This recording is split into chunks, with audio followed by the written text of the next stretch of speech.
कहते हैं कि बेईमानी एक फितरत होती है, एक आदत होती है, और ये फितरत ऐसी है कि जिसे इसकी आदत हो जाए उसे इस बात से भी फर्क नहीं पड़ता कि उसकी बेईमानी किसी के लिए जान का खतरा भी बन सकती है।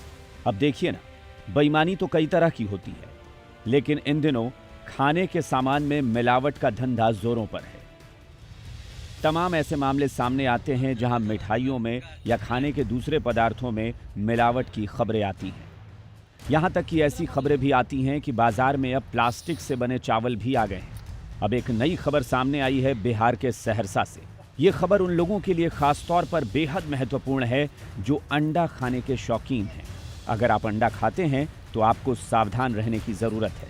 दरअसल सहरसा में एक शख्स ने बाजार से अंडा खरीदा और जब ये अंडा घर ले जाकर इसने बॉयल करने की कोशिश की तो उसे ऐसा लगा कि शायद अंडे में कुछ मिलावट है।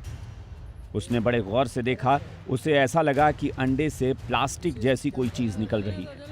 यहाँ तक कि अंडे को फ्राई करने के दौरान भी उसे अंडे में से प्लास्टिक जैसी दुर्गंध आने लगी। इसके बाद सहरसा के इस शख्स बाबुल कुमार ने बाजार से खरीदे गए अंडे को लेकर सिविल सर्जन और फूड इंस्पेक्टर कार्यालय में जाकर शिकायत की। हम रात में गंगेला चौक से अंडा खरीदे। लड़का का नाम मंजेश कुमार था, क्योंकि मैंने फ़ोन पे दिया था इसलिए पता चला मंजेश कुमार नाम है। तो वो अंडा जब मैं बनाने के लिए घर पे लाया तो उसके बाद वहाँ पर उसको बॉयल किया। बॉयल करने के बाद जब मैं उसे तेल में फ्राई करने लगा तो वो प्लास्टिक उससे अलग होने लगा।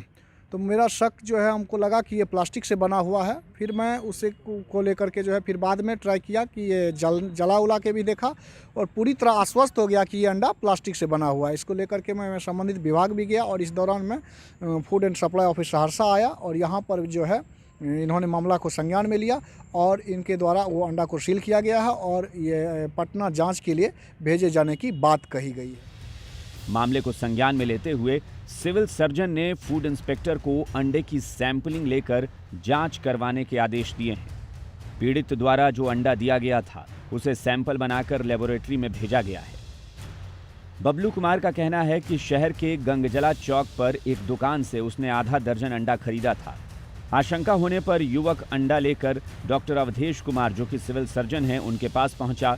फूड इंस्पेक्टर को बुलाया गया और फूड इंस्पेक्टर ने इसे अब जांच के लिए भेजा है। एक व्यक्ति द्वारा इसे शामिल लाया गया है, उसको रख के सील करवा दिया गया है, तो टेस्ट में भेजा जा रहा है। टेस्ट रिपोर्ट आने के बाद इस संबंध में कोई कार्रवाई की जाए।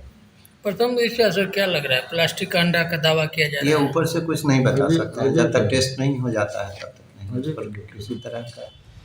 हालांकि ये जांच के बाद ही स्पष्ट होगा कि अंडा सही है या फिर उसमें वाकई किसी तरह की कोई मिलावट है, किसी तरह की कोई समस्या है। लेकिन फिलहाल सचेत रहने की ज़रूरत है उन लोगों को जो अंडा खाते हैं, क्योंकि अगर चावल प्लास्टिक के बाज़ार में आ सकते हैं और अंडे पर भी इस तरह की शिकायत हो सकती है, तो जाहिर तौर पर मिलावटखोरों से हमें सावधान रहना होगा।